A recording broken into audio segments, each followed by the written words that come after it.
Hello dear student, good afternoon. Today I will teach you physics of class 7th.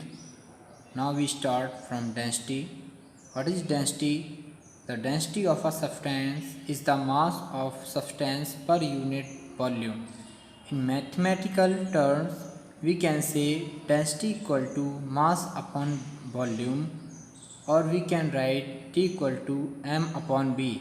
The symbol of density is Greek letter rho.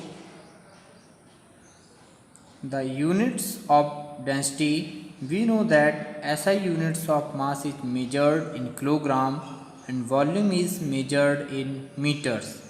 So according to the formula D equal to m upon b, the units of density are kilogram per meter cube, because mass is measured in kilogram and volume is measured in meter. So volume equal to length into breadth into height. So we write m into m into m. So m cube we write here. If the mass is measured in grams and volume in centimeters, then unit of density is gram per centimeter cube.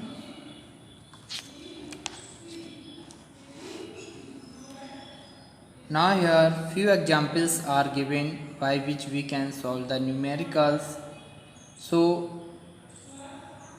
like one example is a block of metal has a mass of 53,400 kilogram and a volume of 6 meter cube. Find the density of the volume of the metal. So we know that density, we put the formula of density equal to mass upon volume. So mass is here 53,400 kg. We put the value, and kilogram also we write, because here kilogram written, and in volume we write volume is given 6 meter cube. So as same you put value here 6 meter cube.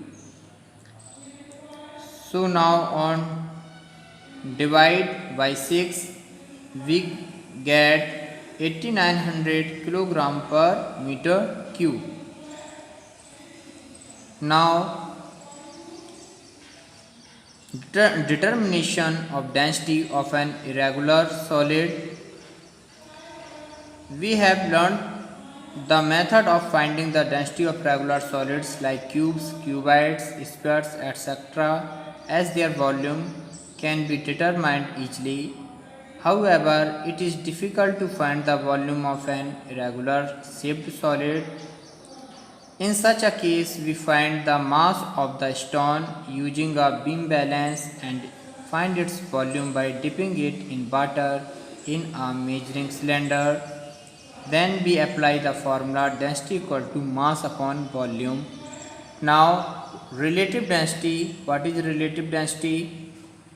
When we compare the density of a substance with that of water, we get a number. This is called the relative density of the substance. Now relative density equal to density of the substance upon density of water. Now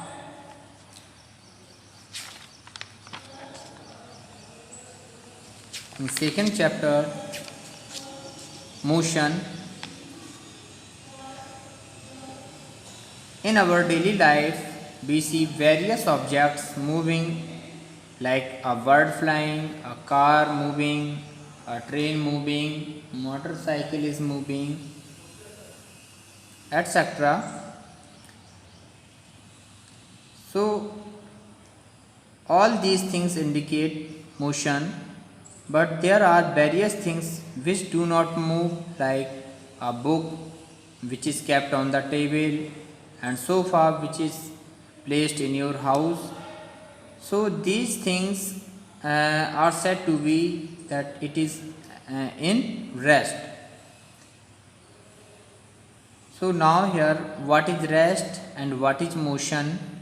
Rest A body is said to be at rest when it does not change its position with time and with respect to other fixed bodies and other surroundings. Now, in motion, a body is said to be in motion when it changes its position with time with respect to a stationary body.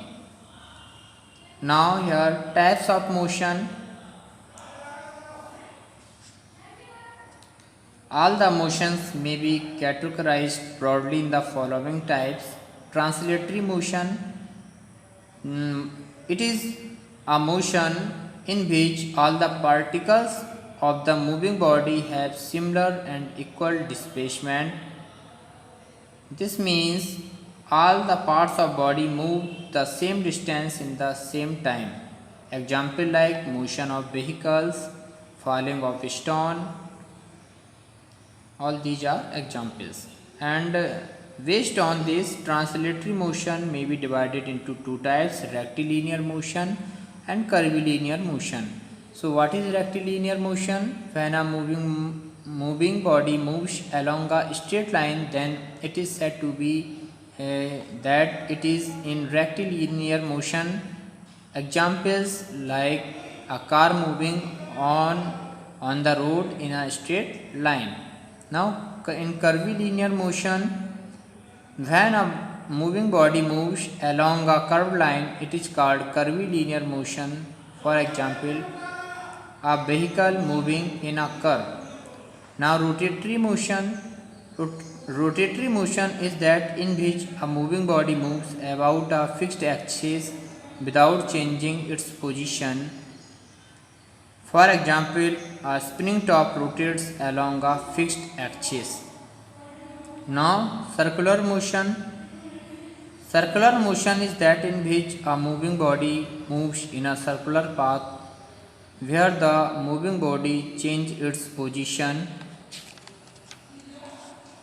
Example, Earth moves around the Sun and the Moon moves around the Earth. Now in oscillatory motion, what is oscillatory motion?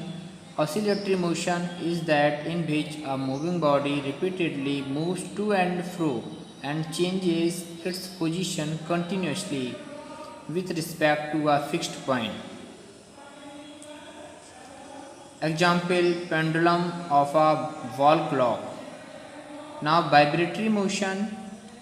Vibratory motion is the motion in which a moving body moves repeatedly to and fro about a fixed point without changing its position. Example, while playing sitar, its strings moving to and fro constantly. Now periodic motion. The motion which repeats itself again and again at regular intervals of time, it is called periodic motion. Example, motion of the planets around the sun. Now in non-periodic motion, the motion which do not repeat themselves are called non-periodic motion. Now random motion. Random motion is that in which the moving object moves on a path in any direction in different durations of time. Examples, flying mosquitoes.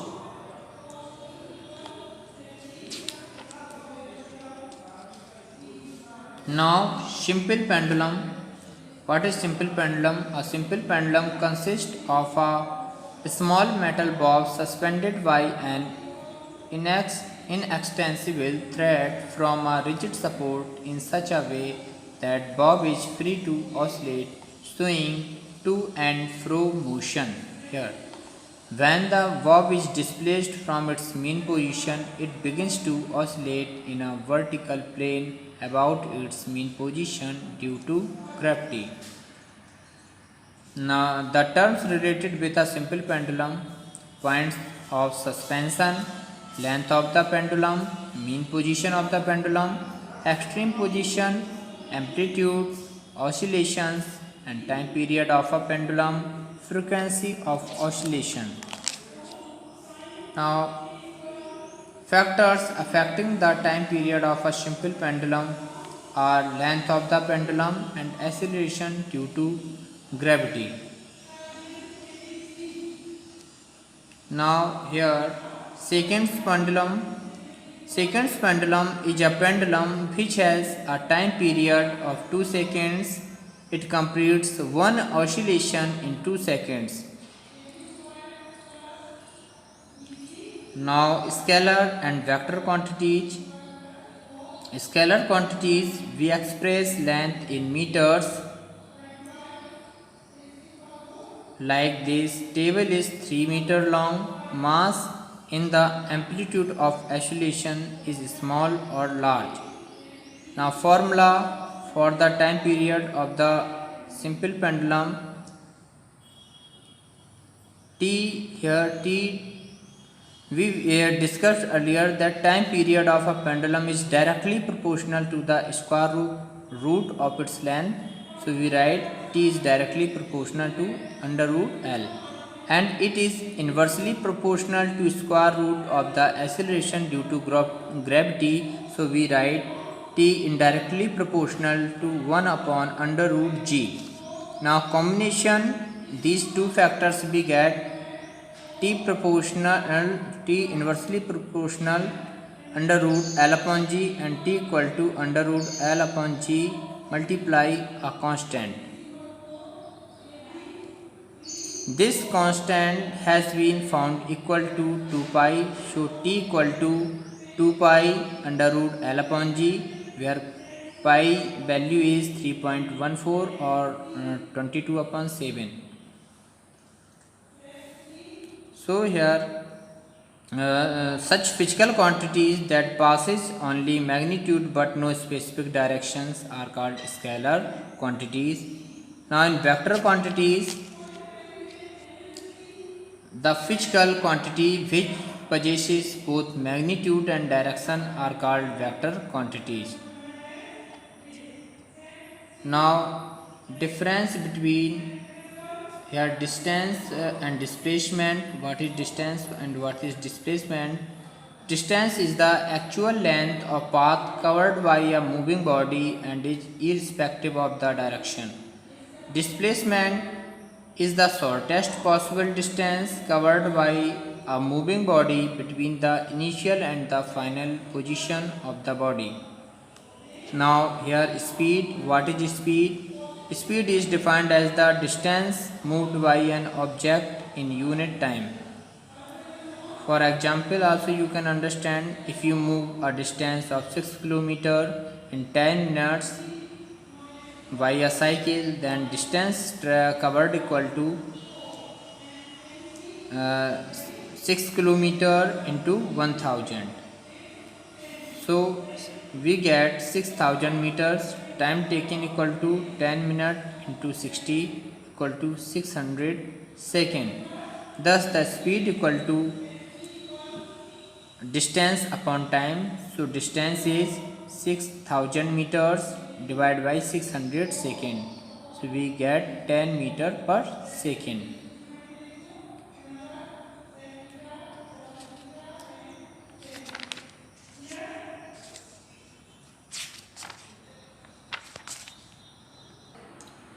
Now here velocity. What is velocity? Velocity of a body is the distance travelled by it in a unit time in a particular direction.